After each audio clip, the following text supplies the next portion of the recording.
its height, the Islamic State held about a third of Syria and 40% of Iraq. Well, by 2017, ISIS had lost 95% of its territory, including its two biggest properties. Now, of course, those two biggest properties were Mosul, Iraq's second largest city, and the northern Syrian city of Raqqa, its nominal capital. But the terror group is attempting a comeback now, and a top US general's warning has set the alarm bells ringing. Head of the US-led coalition fighting ISIS has said that the terror group's operations across West Asia are being strengthened by the fallout from the war between Israel and the Hamas militants. Major General Joel Vowell, who holds the mission against ISIS in Iraq and Syria, said that there had been a 200% rise in suspected attacks by the group in the past 3 months. As for the US general, strikes by Iran-backed militias in West Asia have forced counter-ISIS troops to focus on defense. General Vowell said, and I'm quoting him here, "The focus on defense has allowed it, the tactical level, ISIS cells to start doing more things." He cited an uptick in attacks in Syria and Iraq in the last 60 days in particular.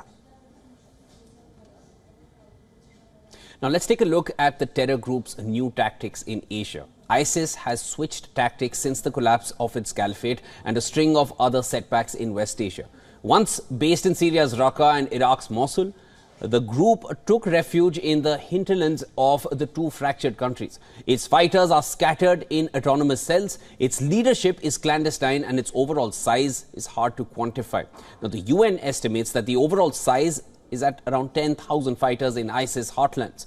As per Iraqi government of security officials, the movement went underground and formed sleeper cells that launch hit-and-run attacks. Now, all key foreign fighters fled Iraq for countries such as Afghanistan, Syria and Pakistan. Most have joined Islamic State's Khorasan branch, which is active along Iran's borders with Afghanistan and Pakistan. Now, the group has been in decline in Yemen, though. ISIS extremists have carried out a string of attacks on Turkish soil, including against a nightclub in Istanbul in 2017 that left 39 people dead. Now, let's now analyze ISIS' presence in Africa.